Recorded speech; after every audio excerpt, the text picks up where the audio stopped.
And there we are. We are recording. Hi, this is today. Today is the 4th of March. I'm Rabbi Brian. This is a Religion Outside the Box Saturday service. It's not only me, but I have lots of, if you're watching on YouTube, welcome. Glad that you're here. There are people watching on Facebook. Glad you guys are watching as well. And then I have a bunch of my friends who are all here. I'm going to switch the screen so we can all see all the people who are on Zoom. There's the people on Zoom. People on Zoom, give a wave. Say hi to. Hi. Hi, everybody. Very good. And I'm going to go off of that screen. If you would like to, please hold. There we are. If you want an invitation to be able to join live and join all my friends who are in little Zoom boxes, if you follow this link, rotb.org/Saturday service, and you sign up for the Religion Outside the Box newsletter, you will get a link to that Zoom and you can join everyone. A few things I wanted to start with. Good boy. First, I wanted to start with, I had somebody who was new last week, and they assumed that I know each and every one of you who are on the Zoom screen and that we have met in person. And just as a reality check, if you are on the Zoom screen and you and I have never actually touched hands or been in the same place, would you put your hand up so people have an idea? Yeah, this is not a... Keep your hand up if... Okay, let's put our hands down. So this is a group of people. I know a lot of you because of we've spent time together on Zoom, but I don't know people in the way that anyway, that point's already been made. Let me do some follow-ups. There was a lot that happened last week, and I just want to see everyone's faces for a moment. Hi, Greg. Hi, Ann. Hi, Eileen. I didn't say hi to you guys yet. Good morning, Alice and Chad and Lisa. And hi, Moja. Glad to see you, too. So last week we talked, and I wanted to follow up. I had a thought about, I have a lot of thoughts. A lot has happened in the last week. Last week I brought this quote, which was from a Gestalt therapeutic understanding of shame, and I understood this quote much better after the service than I did during the service. Plumbing and heating. I'm gonna let me explain this way. I want to explain a little what I learned about shame. A long while ago, my friend Hugh taught me something. He said, it is precisely at the times that we are beating ourselves up, those are the moments where we need self-care and love.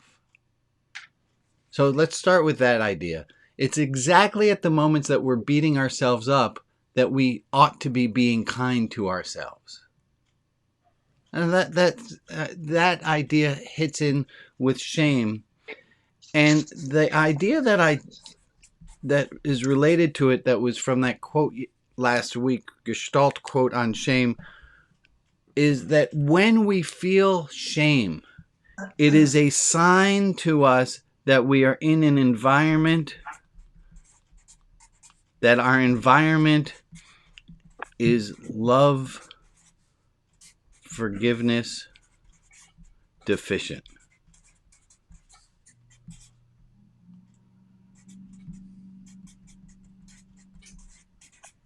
I'm not really sure if that's how we spell deficient. It's how Yes, it is. Good job, me. It's how we spell deficient. Even in Canada. Thank you. Thank you.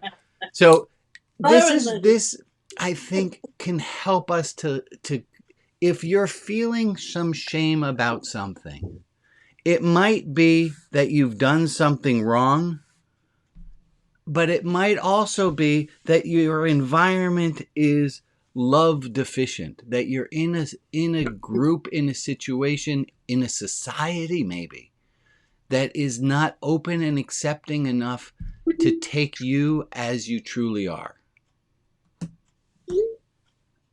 That's that idea. So I want to move on, but I also want to make sure that we get this idea. I didn't look up ahead of time how to spell the word deficient. I did my best on it and I got it right. But I knew I wasn't going to feel shame if I got it wrong. Why? Because you're in a love environment. Because I'm in an environment that has enough love in it. If you find yourself in an environment that does not have enough love in it, there's always one way you can get a little bit more love into that environment. It's kind of a trick answer here. But if you're in an environment and they're not being loving and kind to you, you always have the option to love yourself. Right? To add a little more love in. Joe, I'm not really sure what that meant. Leave. Oh, okay. If you find yourself in an environment, if you find yourself in an environment that is not filled with love, you can leave. And you can do that physically or you can do that mentally. Dissociation is not always a bad thing. Sometimes it's great to not to be able to leave. Okay. Thank you. Glad we went back over that. There was a homework assignment. Oh, look. That should bring some intrigue. We're going to play a game with dice in a moment. Can I get an ooh or an ah or something? Ooh. Okay. Something. I appreciate it. Thank you guys. There was a homework assignment about oops. There was a homework assignment that when we make a mistake, can we just say to ourselves, now I'm not talking about a mistake like running 5 people over with your car, right? I'm talking a small, just like 3 people. It was supposed to be a joke. I see like 2 people laughing. I'll take it. When you make a mistake like making a vehicular manslaughter joke and it doesn't go over well, to be able to say to myself, oops, that didn't work so well, as opposed to going down the rabbit hole of I'm a bad person, something's wrong with me. So let's puppy. Hey. Those of you who don't know, that's Sparky. He is my meditation instructor. My goodness gracious, can that dog meditate like nobody's business? Just unbelievable. So there's a game with dice, and it's called Petals on the Rose. And I'm going to try it a few times. I'm going to toss the dice, and we're going to get a certain combination of dice that come up on. And the answer to this right now would be 2. And there's always going to be a numerical answer to what's going on. And this roll is 2. And here it would be also 2. Let's see if I can come up with something a little different. Here the number would be 5. And I'm going to try a few more and see if somebody can get the idea of what's going on. Here the answer is 4. I don't know if anyone's getting an idea on. I'll try another one and we'll see what comes up. Anyone want to take a guess on that one? 4. 2. That one's an 8. Oh, hold on a second. I see my friend. Hold on. I see Rita has her hand raised. Rita, is that an accidental? That was an intentional? No, that was going back to your concern about people not getting your jokes. I have switched to this on Zooms with people that don't know me well. You have a sign that actually says joke alert on it. Yes. When I do a joke and there's silence, I lift this up. Well, I appreciate it. If you would hold that up when I'm making a joke. I had. No, you should hold it up. No, I can't. I had students who said to me, they say, Rabbi, we don't always know when you're kidding. Yeah, that's when you do that. And I would say it's easy to know when I'm kidding. My lips are moving. I like that. Okay. I'm going to leave the dice game for a second. We'll come back to it. because I wanted to talk about something else in as a bigger piece before we get into this. Hey, hi. Sometimes we all get into topics and it's not comfortable. If we had a straight liturgy that we were always following, this might be a little bit of a safer thing for us to do. But sometimes we do things that are a little uncomfortable. And we had that last week, and I've spoken. John, I thank you for helping to illuminate this point. Last week we had an uncomfortable situation where John had written a welcome that I had asked him to read, and he read out the welcome. And to no fault of his own, what John had said triggered most all of the Jews in the room. There was no way. I don't think there was any way for John to have to John, and John, correct me if I'm wrong here, but to John, what he was saying was an open, inviting, welcoming, and what he heard back, it was in the chat and was heard back, was what you said was not welcoming and inviting. What you said was the opposite of that. And it brings up this topic of tamakatri roy. The meaning of communication is in the response elicited regardless of intention. The meaning of communication is in the response elicited regardless of intention. That it's not, that the communication isn't what you mean to have said, but it's in what the other person heard. And I'm going to zoom in on an example of this. I'm really sorry to tell you this one, because it's going to affect how you speak to people from now on. The difference between a request and a demand. Here we go. The difference between a request and a demand is in how the person who heard it assumes it. The difference between a request and a demand is in the understanding of the person who heard it to feel as though they would be punished if they did not do the thing. That's a little complicated. Let me try it with some other words. Jane says, "Would you take out the trash?" She says that to me. Is it a request or a demand? She says, "Honey, would you please take out the trash?" The please, that's a red herring. That has nothing to do with it. That's right. It's a request or a demand depending on if I think she's going to withhold or be cross, or she's going to punish me in some way if I don't do it. If I feel like I will be held, if something negative will happen to me because I do not do the thing, it is a demand, no matter how nicely she says it. The difference between a request and a demand is in how the person who hears it feels they would be treated if they did not do it. Now, there are some obvious problems with this. How do you know how the other person's going to hear it? How can you control that the other person's going to think that you're going to be withholding or judgmental or punishing if they don't do the thing? The difference between a request and a demand is in the person who hears it's thinking that they will be punished or not for not doing it.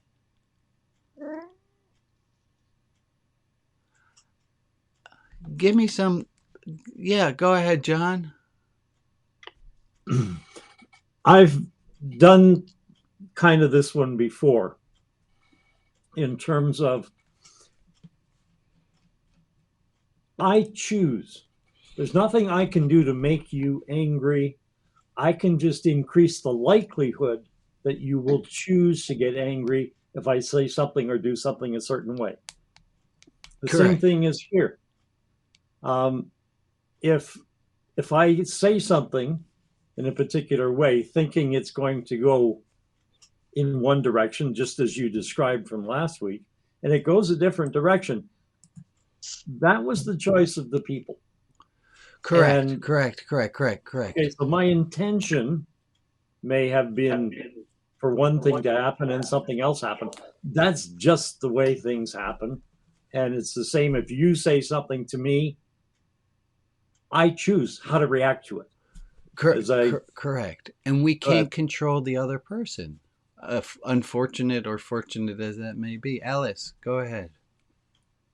Well, the deliverer of the message, their attitude has everything to do with it. So if I were to say, Rabbi, in a forceful, sort of angry way or upset way, or most of us who have partners or spouses in the house for a long time, we get used to their either kindness or not so much. Uh-huh. And, for instance, my wife can say something the same words one way, and I get it that it's something she didn't like.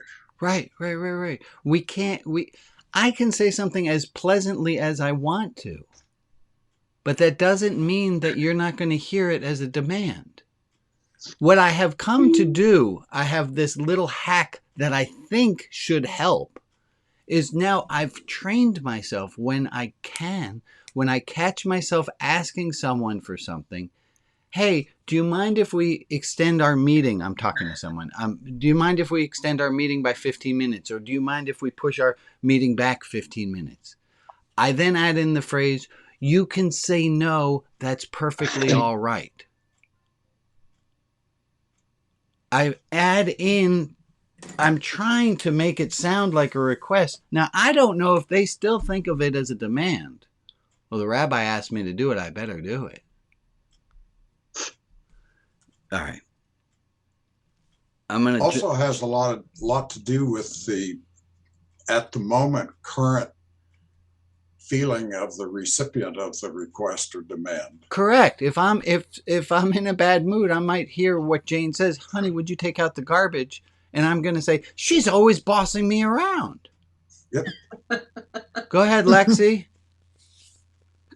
I'm having issue with saying the choice of the recipient on how they're gonna react. Yeah. Because a lot of that has to do with both what it's not really how you react isn't necessarily always a choice. It's just what you're hearing in that moment. It's what you bring, how you were brought up, your cultural. It's not making this I am purposely going to respond in this way. Thank you for purposely adding going that. to, because choice is if you have a choice of fire X, you don't know the person. You can be I understand this person's intention, but you're still hearing it because of what you are, your history, your absolutely everything. It's not an active choice. It's just you hear something. Correct. And you have a reaction, or the person in authority. You can be I understand that you're giving me a choice, but at the same time, do I really have a choice because this person is an authority figure? So is it really a choice or not? I don't think choice is the right word in response. When you're saying, thank you for elucidating on helping for clearing that out. Thank you, Lexi. Yeah, it's not.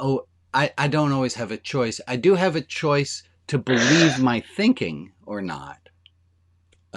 But that's on a higher level. Let me go to Alex, and then I'm gonna switch us back. Go, Alex Marcus. I was just gonna say kind of what she was saying was that I think how a person responds or hears, whether it's a request or demand, a lot of it plays in how much power you have over that person. Correct. That's exactly it.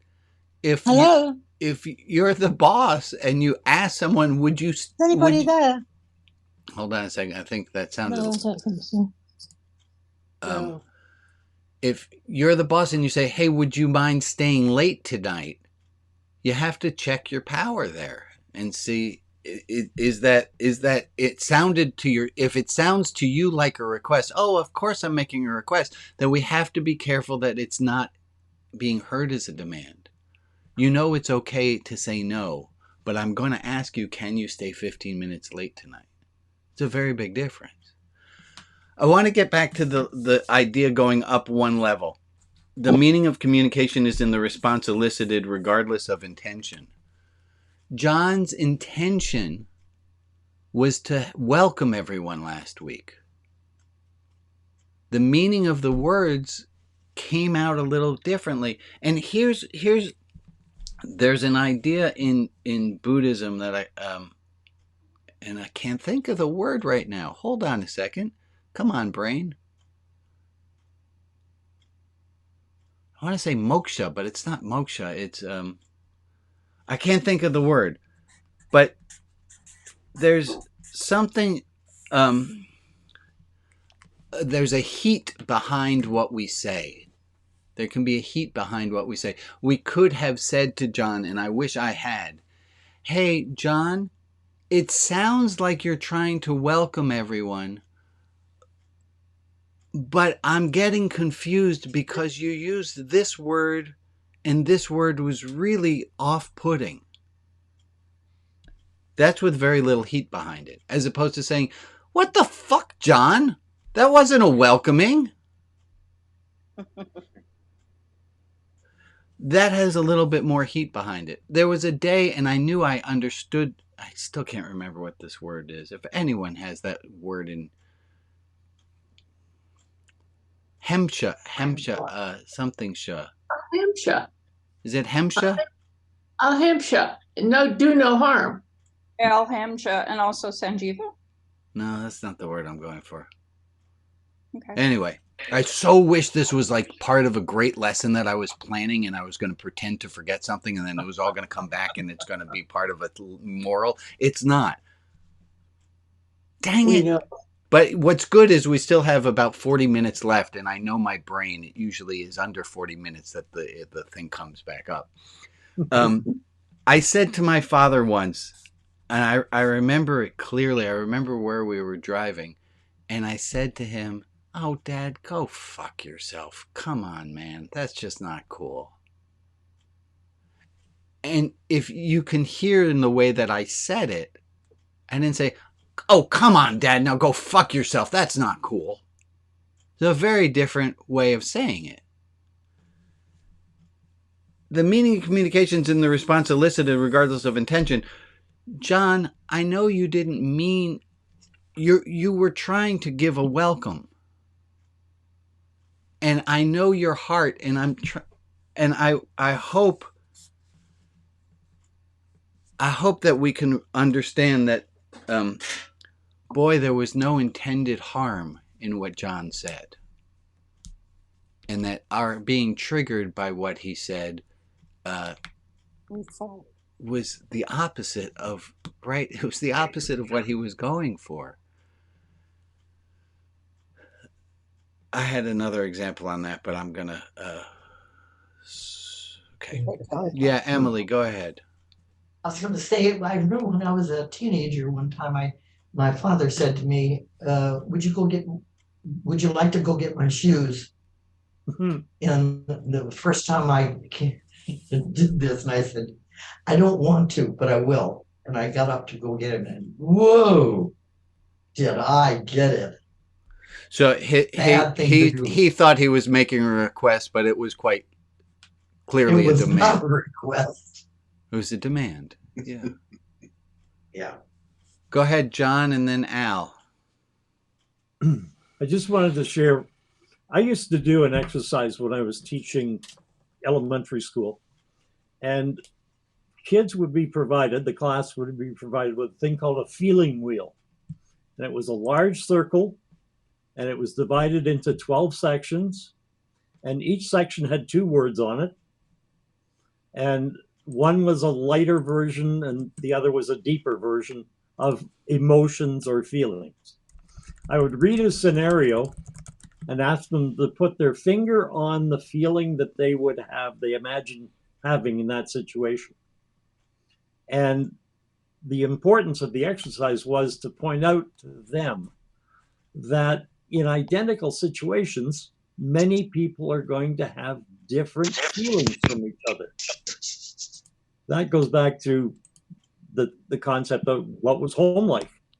Okay, home is going to persuade you in one way or another, or society in general, or any of those kinds of things. So Thank you, the John. the concept of an active choice, and that was a word I avoided using, was active. When I say we choose the feelings, it's less of an active choice than it is a passive one. That goes back to all it what does is Lexi was recognize saying. that Yeah. in identical situations, different people will feel differently. Right. Thank you. And Al, go ahead. Yeah, I just wanted to point out what a neat environment we have here, in that when John did his welcome, people felt comfortable saying, "Hey, that didn't sit well with me." And I there think wasn't that's a that sense great of point, Al. shame. Yeah. There wasn't that sense of shame that I didn't feel that anybody was being shamed, just that people felt comfortable, like, "Hey, I didn't take it that way." Thank you. Um, Thank you, Al. yeah. Thank you for bringing that up. Also, folks, I'm pretty certain that what you are watching, you who are here, this is quite an experimental idea for a religious group. The diversity of beliefs in this, granted, there's some commonalities, like we all have internet access, but the diversity of beliefs in this group are tremendous. Not only that that we all come from different belief structure and we all have different beliefs, but that we're able to share them and not just hold them secretly inside is pretty. This is pretty remarkable. So what I was going for is, yeah, it's gonna get messy sometimes, and that's all right. I have a quote to bring to that here. I just came across this quote by it's known as Kanter's law, and it says this: in the middle, everything looks like a failure. According to Rosabeth Moth Kanter, professor at Harvard Business School, in the middle, everything looks like failure. Everyone feels motivated by beginnings, and obviously we love happy endings, but it is in the middle where the hard work happens. And everything in the middle looks like failure. This one's really important to me right now. You all know, or if you're new, let me tell you, I'm working on a book, and the dang second section done collapsed on me last week. Just oops. And I found this quote: everything in the middle looks like failure. That's how the book feels right now, but it's just because it's in the middle.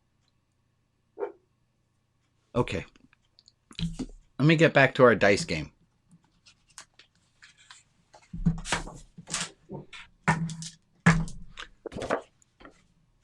The total on this one is 4. Oh, I have an extra die in there. The total is still 4. That might give you a hint. There were only 3 before. So either which way here, it's still the score on the dice is 4. Here the score on the dice is 2. Anyone else know how to play Pedal on the Rose? Pedals around the rose? Anyone else see that there's a 2 here? Is that just me? Another one. I'll try again, and let's see if you can come up with, let me get something new. 2? That is a 2. Who said 2? I did. So it's... Well, don't tell them what the rule of the game is yet, Ron. This one has a score of 2, 3. That one's a 4, actually. Yeah, I'm going to leave the 5 there and re-roll. Now it's got a score of... Do you have it, Ron? 5? No, that one's an 8. No, okay. I don't... I was wrong. Okay, that's all right. Let me try a few more. This one is also a 4. I'm going to re-roll just this one and see what happens. Oh, that's the same number. Now the score is a 2. Let me time out and remind us the point of this game. The point of this game is to see what's happening. This is metacognition. Paying attention to what's going on in your brain as this is happening. Are you feeling any moments of, I should be getting this game, I'm not? Yeah. Sure. I got some nods, yeah. Yeah. Okay. Perhaps you're holding yourself to an unrealistic level that you should be able to understand something that you can't understand, or you don't yet understand, or that there's a trick that you just haven't been told yet. They keep coming up the same. Come on, Brian. There we go. This one, that's clearly a 2. Okay. I'll give you a hint. Here's the 2 5s hint and that 1. helped me to know how the game played. The name of the game is called Petals Around the Rose. Called Petals Around the Rose. This one's a 2. Yeah. It's a 2 if I remove the 4.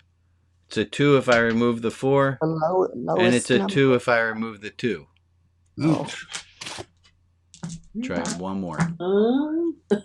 This one has a score of 0. Got it. Who's got it? Who's got a guess? I do. All right, this one is a... Craps. 0. It's a 0. Yeah. Okay. This one is a... 4. It's a 4, Meg. You're absolutely right. All right. Again, the game here is to just watch what's happening inside of you as Meg seems to understand it, Ron seems to understand it, and you don't. Oh. Just time out. The game is to see what's going on in your head. Do you go towards, fuck that rabbi and his bullshit games? Does it go straight to anger? I'm not going to show the camera, but all right, just secretly, how many of you were going towards fuck this rabbi and this bullshit game? I appreciate your honesty. There we go. Oh, this is a high scoring one. 10. Not 10, Meg. 8. 8. I can't add. Yeah, that's 8. Yeah. Wow.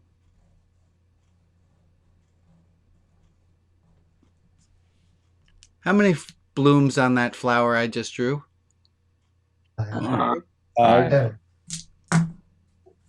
5 petals. How many of these have petals? How many of these are flowers? 5. 2 of them. Just the 3 and the 5. So the answer to this one is 1, 2, 3, 4, 5, 6. The answer to this one is 1, 2, 3, 4, 5, 6. You only score if it's got a petal in the middle, if it's got a flower shape to it. Oh. So this one would be scored as 0. 0. There's nothing in the middle, so it doesn't count. It's 0. But the other, you got 2 1s. I do have 2 1s, but they don't have any petals coming off of them. Oh. Oh. Okay. Oh. Oh, it doesn't count if they don't have any petals. Oh. This is the highest score we've ever seen. 10. 10. 1, 2, 3, 4, 5, 6, 7, 10. 8, 9, 10. 11. 10. 10. 10. Good. Okay. 10. 10, yeah. Let me go back to this.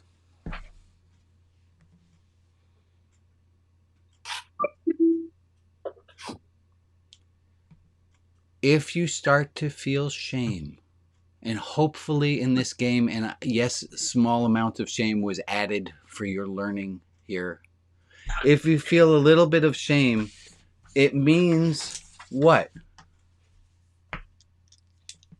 There's no petal on your rose. That's one interpretation. Nice, Ray. Say it again, Gord. Oh no, I was just appreciating Ray's comment. There's no petal on your rose. So if you're feeling a little bit of shame, it gives you an opportunity to say, now imagine this game in a different scenario. Imagine I said, roll the dice, and I go, what the hell's wrong with you? Why don't you see that it's 6? Or I roll the dice and I say, can you give it another try? What do you think's going on? Where do you think the pedals are? In either one case, I'm adding to the shame in the environment. The other one, I'm trying to minimize as much shame as I can. The take home for next week is this. When we feel shame, can you feel that in yourself? When you feel shame, it means what's going on in the environment. There's not love. There's not a sufficient amount of love in the environment. That's what it means to feel shame. This is an interpretation. This is a Gestalt understanding of shame. Shame means that we're in an environment where we don't feel loved. We don't feel loved. We don't feel supported. We don't feel like it's okay to be us. And so what can we do? Love us. We can pause for a moment and say, well, isn't that interesting? And oughtn't I love myself a little bit more? Okay. Let me take a break for a moment, and then we're going to get to a whole nother thing. Maria, you have some prayers for us today? I do. Would you share? I will share. These are the names of people to lift up and send positive energy to. Greg, Francis, Ken and Joe, James, Abbas, Philip, David, Carla, Pat, John, Donna, Bill, James Wilson, Norma, Jim Hansen, Craig and Chrissy Lavielle, Jim Brooks in spirit and Andrew Vasnick, Wendy, Hugh Cook, Jeff, Arena Bat Sarah, Lakiri Bat Egulansi, Nora Bat Miriam, Nishami Bat Miriam, Dina, Rena, Kat, the Cook family, Alicia, Alicia's friend, April, Iggy, Jill, Steve, Laura Henderson, Lon and Carol, Beverly Kennedy, Greta, Paris, Emma and Robert, the Feder family, and if there is another person in our community we can offer light and love to, please put their name in the chat and I will add them to the list in the clubhouse. And for the people who aren't named, but who are in our thoughts, we send them light and love as well. And let's take a minute of time now until 8:40.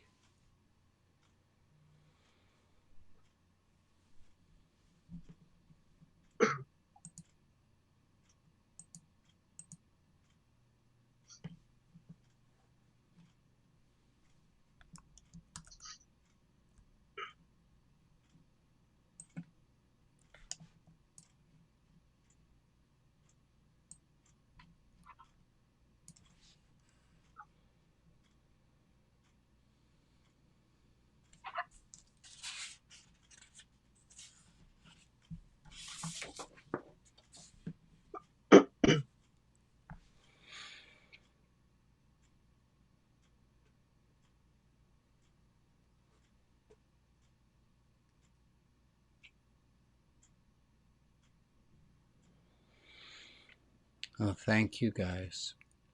I want to bring us to something on how do we deal with... Oh, let me change screens. How do we deal with our inner critic? How do we deal with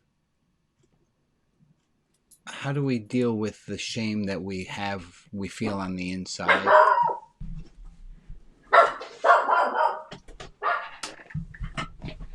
And there is a 5-stage. Oh, hold on. Ellis, you have your hand up, my friend. I just wanted to share something that happened with me last week at our church. I was a platform assistant and with a microphone, and there were some changes that, because my brain says, figure it all out and know exactly what you're going to do. So I got up and the microphone didn't work and some other changes were going on.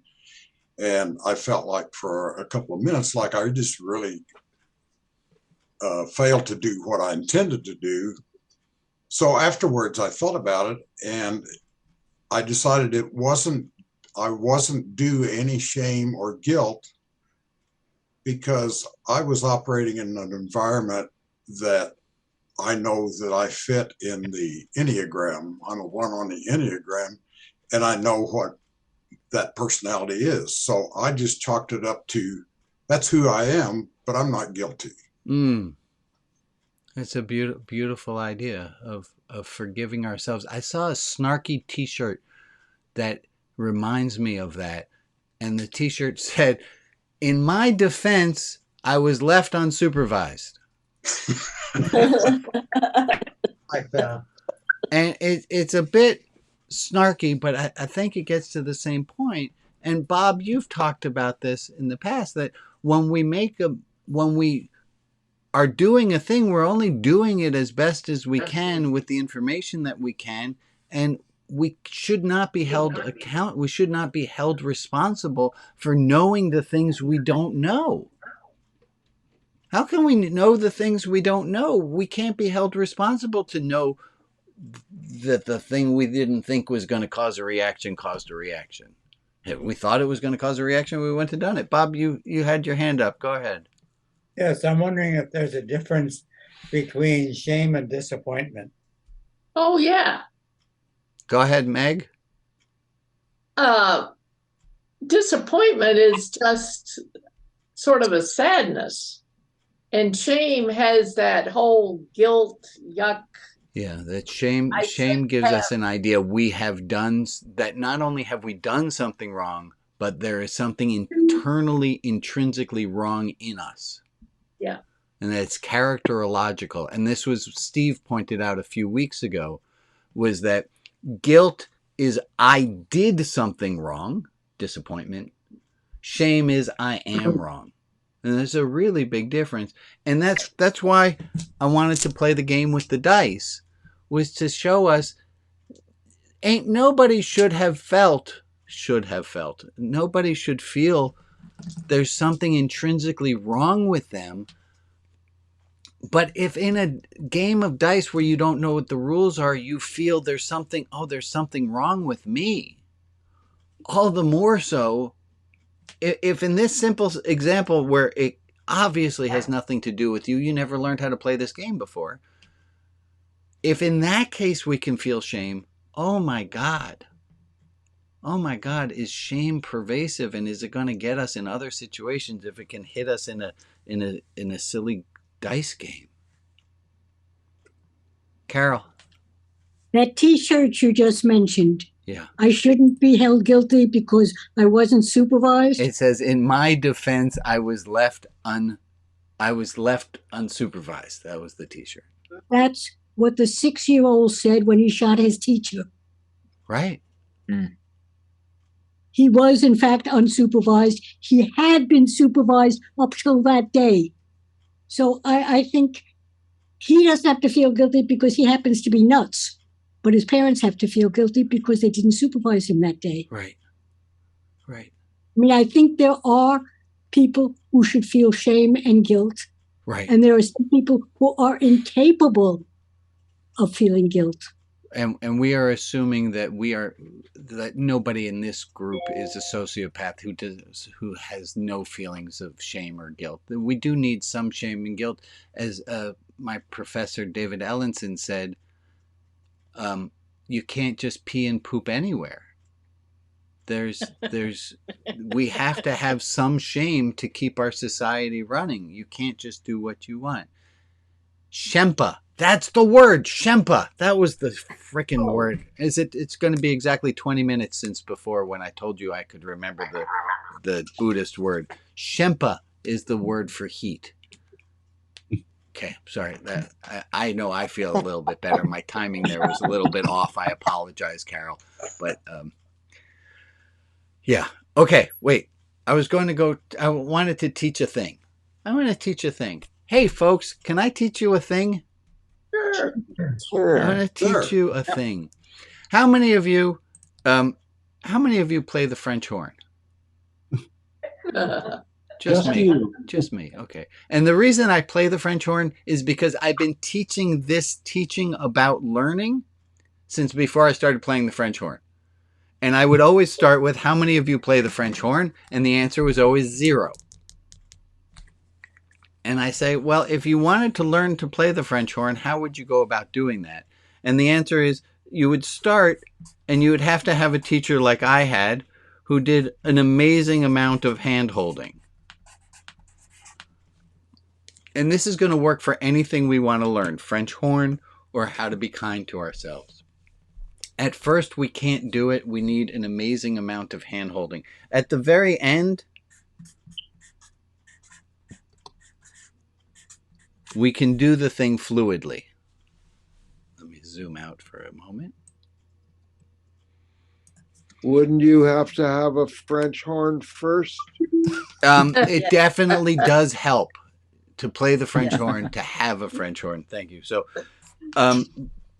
we tend to think of learning as binary, that you either can do the thing or you can't, and it's not.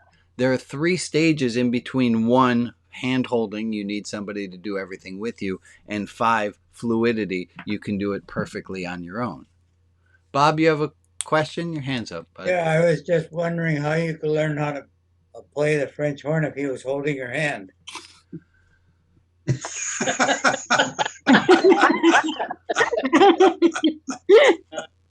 Joke sign. Thank you for the joke sign, Rita. Good. Well played, Bob. I'm going to add in 2, 3, and 4. When we're learning to do something, and it can be anything, being kind to ourselves, French horn, learning to drive, that in between, oh, I did this wrong.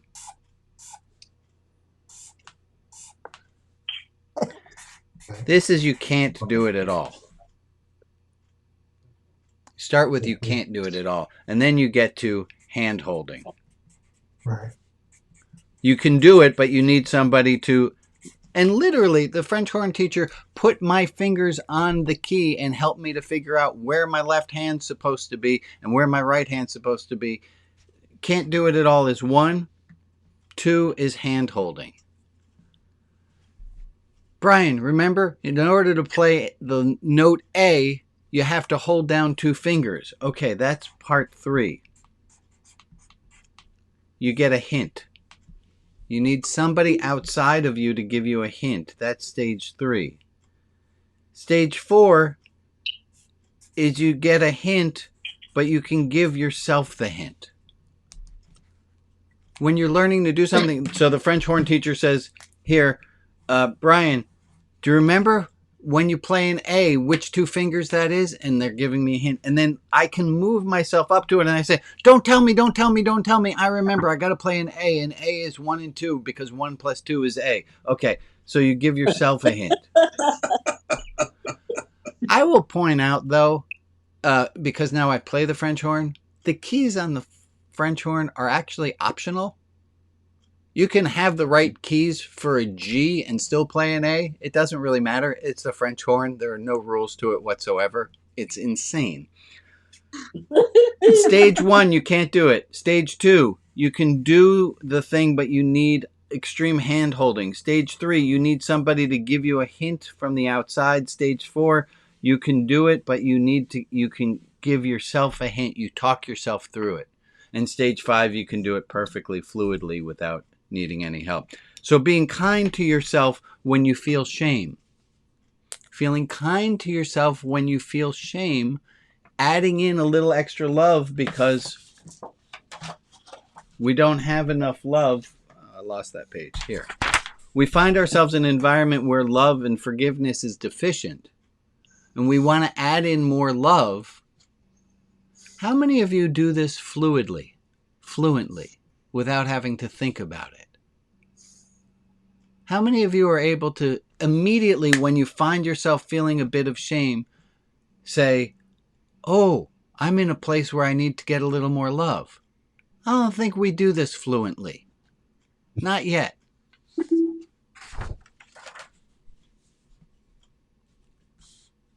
This is a mess, but where do you do it? So you find yourself in a situation where you're feeling a bit of shame.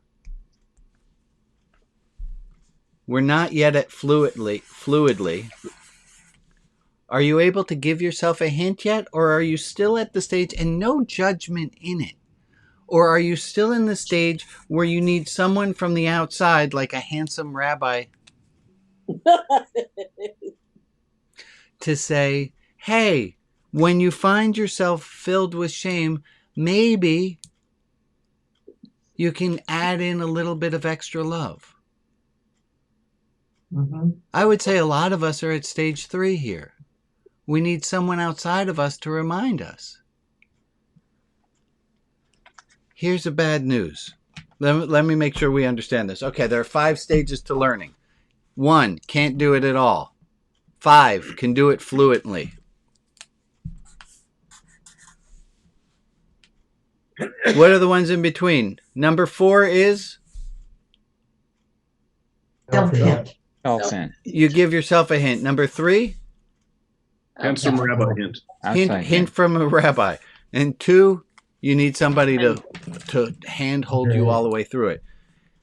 A lot of us are here. Now, there's an unfortunate human thing. Have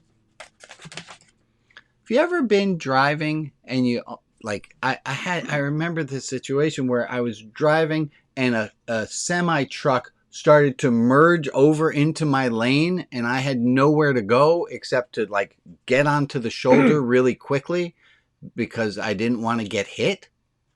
So I got onto the shoulder and I'm starting to, and I'm talking to myself, and I said, put the car in park, and I'm telling myself, put the car in park, and so I put the car in park, and then I tell myself, breathe, just breathe a little bit, and I start to breathe a little bit, and I say, take your foot off the brake and try to relax, and I'm talking myself all the way through what I need to do, because when we are in a time of stress, driving, which I do naturally at a level 5, goes down to a level 4 where I now have to give myself hints because I've been stressed. When you're stressed, you go from being able to do something fluidly to having to give yourself hints. If I was only at stage 4 of driving and having to give myself hints and I was stressed out, I'd go down to level 3 where I'd need someone else to help me out. If I was at 3, I'd go to 2. 2 goes down to 1. You understand the math. If we are at the place where when we experience shame, we need someone outside us to remind us that we are worthy of love, we have a small problem because we're at level 3. And if we're at level 3 and we experience shame, what's going to happen? Go down to 2. You'll go down to 2. And what's the problem with being at 2 is you don't have the resource.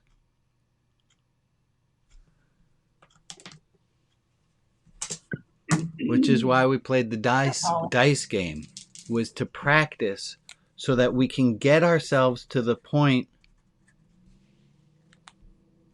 We need to fight ourselves. We need to fight with the world to get to be better at something so that when we're stressed out, we might have... When we're shamed, who's not going to fall down a level? Of course you are.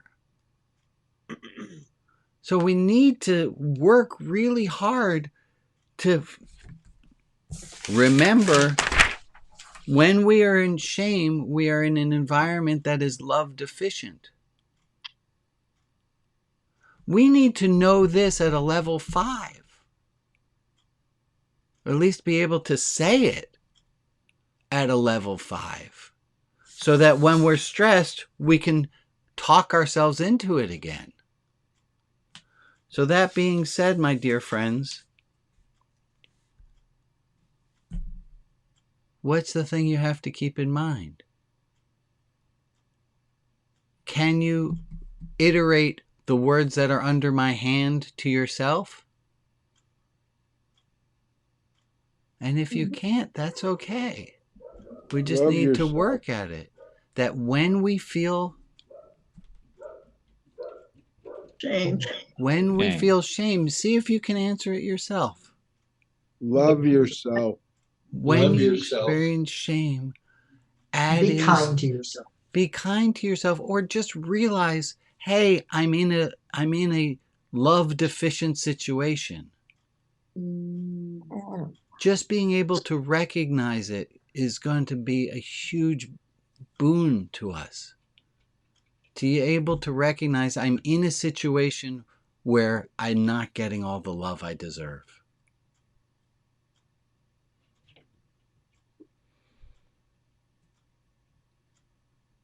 Okay? I love that. Thank you, Rob.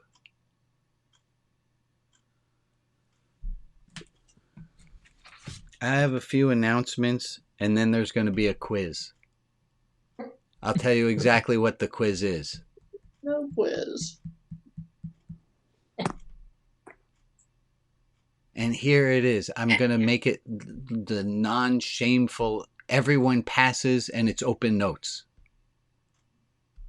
Because it's got to be in a situation where you feel shaming doesn't work. It works to make people feel bad and to keep them from going pee-pee and poo-poo anywhere they want. But it's not a way of helping people grow. Okay, let me get to my announcements. First announcement. Oh, this one here. Pretending you're okay is easier than having to explain to everyone why you're not. I'm not sure I believe that. Pretending you're okay is easier than having to explain to everyone why you're not. I would add in, it's easier in the short term. Yes. It's efficient. It's efficient. But it's really not long-term efficient. It's not a good idea. Which brings me to this announcement that I make every week. Y'all know what that one says? It's okay not to be okay. It's okay not to be okay. A few other announcements. I want to thank anyone who's in the Tuesday group. If you follow the same link, Tuesday 11 a.m. Pacific time, will bring you to the Tuesday group. Tuesday group helped me to work out a lot of what you saw here today, and it was messy AF on Tuesday. It wasn't pretty. Right now, I'm having on Mom, my phone. Mom, I hear you. You're not on mute. I muted her. Thank you for muting my mom. Okay. Sorry, Mom. Sorry, Mom. Other announcements. Our friend James, I have a dear friend who is in prison. He just got moved to Pelican State Supermax, which is not a pretty thing. If you've never written to James, Alex, if you would put James's address in the chat. He is allowed 6 stamps if you would. His supplies do not follow him for another 3 weeks or so. So he is in a new location without any of his stuff. If you could send him some stamps, he's allowed up to 5 envelopes at a time. And just a note saying, hey, James, moving sucks. And anything you want to write, please write to James. That's it for announcements. I have we're at 9:00. I'm going to extend for a moment and just say this. I am so delighted to be with all of you. I think what we are doing is amazing. This idea of taking religion and doing it where we're getting to the core of really large topics like shame, and giving you, and you helping, and it's not that I have the answers, and you guys in your sharing, you're helping to give us tools so that we can go through this life with a little less shame and a little more love. And it's quite a beautiful thing. So I thank you for participating and being a part of this. I'm going to stop the recording after I switch to the screen so everyone can wave goodbye. Wave goodbye, friends.